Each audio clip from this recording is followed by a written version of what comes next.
A bad look. Shocking Menendez scandal casts a shadow over Democrats in 2024 WASHINGTON.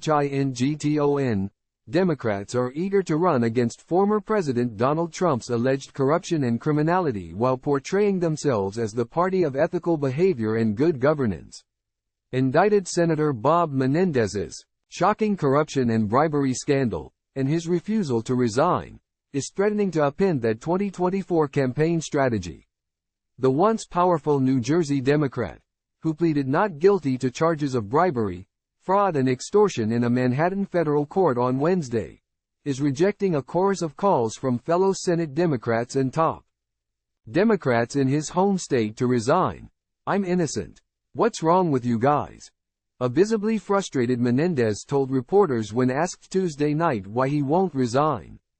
Menendez's defiant posture is creating heartburn for some in his party, who have pointed to Trump's historic 4 indictments as a central reason why voters should stick with Democrats and not vote to send the ex-president back to the White House next year. And it means that the political headache will continue to dog Democrats in Washington in the months to come. It's a horrible look for him, first and foremost. It's a bad look for Democrats. It's also a bad look for Congress and a bad look for elected officials across the country, said Representative Jamal Bowman, DNY, a former middle school principal who's in his second term. The almost general consensus from people who do not consistently engage in our democracy is that politics is corrupt. Politicians don't care about us. We vote them in office, and they do nothing for us. Time equals 400 Ms. greater than. So a senator with gold bars in their home and hundreds of thousands of dollars in cash, "I've got $50, $50. It's deplorable, man," Bowman added. Asked to respond to Menendez refusing to quit, Bowman replied, "He's the embodiment of a selfish elected official, one that cares more about his bottom line, power, money, relationships than he does the people he serves, than he does this body here, than he does the country." Rep. Dean Phillips, D-Min, a member of the House Democratic leadership team, said everyone in the party needs to call for Menendez's resignation or try to forcibly remove him from office. It takes a 2/3 vote in the Senate to expel a member, something that has only happened 15 times since 1789, 14 of which occurred during the Civil War for supporting the Confederacy. If we aspire to be a party recognized for its prioritization of ethics and the restoration of faith in government, we must collectively condemn and seek the resignation or removal of anyone whose behavior results in a federal indictment. Period. Phillips told NBC News. So far, 28 Democratic senators have called on Menendez to resign, including Senate Majority Whip Dick Durbin, the number 2 member of Democratic leadership, and New Jersey's junior senator, Cory Booker. Time equals 400 Ms. greater than, but Senate Majority Leader Chuck Schumer, DNY, a longtime Menendez ally, has not called for his resignation, and no senators have raised the idea of expulsion. Most have not gone as far as their House counterparts, predicting the scandal would not result in widespread political fallout for Democrats up and down the ballot. Time equals 400 Ms. greater than. One outlier is outspoken, freshman Senator John Fetterman, DPaw, who suggested Menendez remaining on the ballot through the general election would be harmful to vulnerable Democrats and Senate Democrats in general, who now control the upper chamber by a razor-thin 51-49 margin. "Hell yes, I support a primary challenge, because we cannot have this seat in play now because of this," Fetterman said. And again, it's not about him. It's about control of that seat in the Senate, and we have our colleagues in tough, hard races right now to maintain that majority, and this is beyond selfish. The indictment, chock full of colorful details about how the then Senate Foreign Relations Committee chairman and his wife, Nadine, allegedly accepted hundreds of thousands of dollars in cash, gold bars and a Mercedes-Benz convertible in exchange for helping the Egyptian government, is causing vulnerable Democrats to distance themselves from their colleague. Among the first to call for Menendez to step down were Senate Democrats facing competitive races in 2024, including Sen's Bob Casey of Pennsylvania, John Tester of Montana, Sherrod Brown of Ohio, and Tammy Baldwin of Wisconsin. Control of the Senate is at stake in the next election.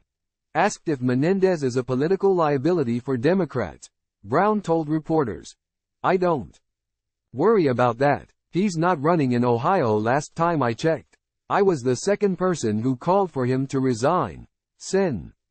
Richard Blumenthal, D-Con, a former state attorney general who serves on the Senate Judiciary Committee, declined to comment on how the Menendez indictment was impacting the party but reiterated that Menendez should go. "I think Senator Menendez's conduct merits his resigning and the decision ultimately will be his domain." Michigan Senator Gary Peters, who for the second cycle is leading Senate Democrats' campaign operation, has also called for Menendez to resign.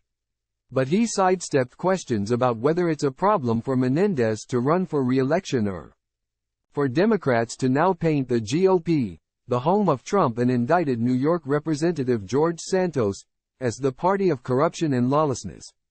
"My focus as DSCC chair is to make sure we keep these seats Democratic, and I'll continue to be focused on that," Peters told reporters. "We've been making our statements as to what we think. I think you're seeing pretty strong agreement among members of the Senate that he needs to resign." Rep. Andy Kim, DNJ, a former national security aide in the Obama White House, has already launched a primary challenge against Menendez, and other Democrats are eyeing the race as well. Representative Mikey Sherrill, DNJ, a retired Navy pilot, said she is not interested in running for the Senate but added that Menendez cannot continue to serve effectively. "He is entitled to his day in court, but he's not entitled to his Senate seat and he needs to resign," Sherrill said in an interview. "The people have lost faith in him. I have been in New Jersey all weekend. I think he needs to resign so he can focus on his defense and the people of New Jersey will know that they have a champion in the Senate who's focusing on them." Other Democrats took offense to any comparison between Menendez and Trump, who is facing 91 criminal charges in 4 separate cases, ranging from alleged mishandling of classified documents and falsifying business records to his efforts to overturn the 2020 election. Trump, too, has denied wrongdoing and pleaded not guilty in all cases. "There's no comparison here. We're looking at venality in one case. We're looking at systematic undermining of democratic institutions and the rule of law in the other. Those are very different things, and if we treat them like they're equal, we trivialize," said Representative Jerry Connolly, DVA, a senior member of the Oversight and Accountability Committee.